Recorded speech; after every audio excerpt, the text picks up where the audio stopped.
Today we are going to look at the trade appraisal. Let me set the stage for you. You have just finished an awesome test drive, and your customers are definitely wanting the vehicle that they just test drove. You find out they have a trade-in, and suddenly your heart drops into your stomach as your mind races to a familiar scene of a customer wanting twice what their car is worth, and you're losing the sale over that trade-in. You start hoping they don't have a printout from Kelley Blue Book showing trade values, which you would have to overcome. So you try to push these thoughts out of your mind as you get a vehicle trade appraisal form out. And does that sound familiar or feel familiar? Well, let me offer you a unique option to confidently attack the trade-in. How to turn this fear or anxiety into an opportunity for you to shine and win. You see, it starts with a question that is sure to catch your customer off guard and set the stage for you. Here is that question. Mr. and Mrs. Customer, do you mind if I get you the most money possible for your trade-in? You expect a puzzled look from your customer and even a request to have you repeat your statement. Well, they will respond with something like this. Why, yes, that would be fantastic. Okay, now the stage is set and it's time for you to go into action. So grab your cell phone, that's this instrument right here, which I know that none of you ever leave laying around. Point to your used car manager and say to your customer that most of the time, your used car manager gives your customers the trade-in value that you feel they deserve, but sometimes you feel he could do more. Notice it is your opinion and not the customer's regarding the trade-in value. Now state to your customer that your dealership's best buyer, and give a name, and in this case we'll use Jeff, gave each of the salespeople a list of trade-ins that he wants to buy from your used car manager, and their trade-in is on that list. Ask your customer to follow you and go out to their trade-in, and now begins your performance. You see, it is here that your trade appraisals become a fun challenge. With your cell phone, call your manager and begin your call something like this. Hey Jeff, this is Rick.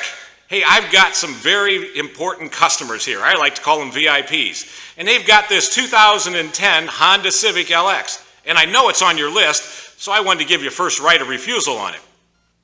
Well, sure. At this point, you go in, you start the car, you turn on the air. Yep, the air blows cold. Sure. And then you turn on the heat. Yep, feels like I'm in Hawaii. Nope, no loud engine noise. Sure, I'll ask them. And so at this point you ask your customer, so what have you done to your vehicle in the last 12 months? Well, your customer, thinking to build value, will immediately tell you what money they've put into their vehicle to make it up to par or up to the condition that it's in right now. And now begins your walk around. And so you walk around your vehicle just simply touching any imperfections. Be sure and check the tread depth and tell your manager on the phone, yep, it's got about 30% of tread life left. Work your way all around the side, the back, the front of the vehicle, pop the hood, turn the car off, pull out the dipstick, smell the dipstick, and then tell your manager, nope, it doesn't smell burnt at all. Sure, I'll ask him. And say, listen, Jeff would like to know, if you put the car in your front yard, how much would you ask for it? And they'll tell you probably something like, in this case, we'll use $10,000. $10,000. Oh, I don't know whether I want to ask that question. Sure. Hey, I'll take one shot at it. Okay, Jeff, just a second. If Jeff were your next door neighbor and he wanted to buy your car and he was your best friend, how much would you sell him the car for?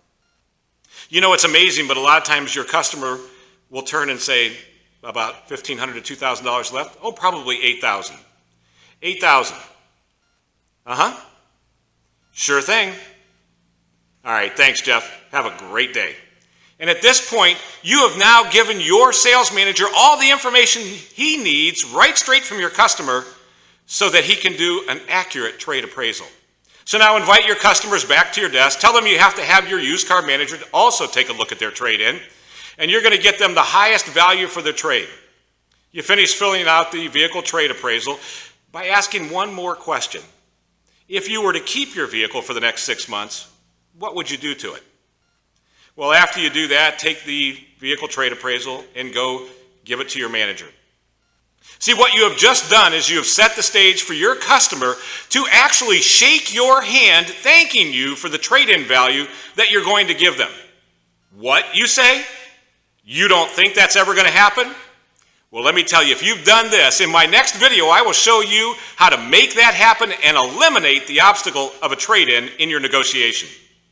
And you have given your manager the best information he or she could possibly have to put this deal together for your customer and for you.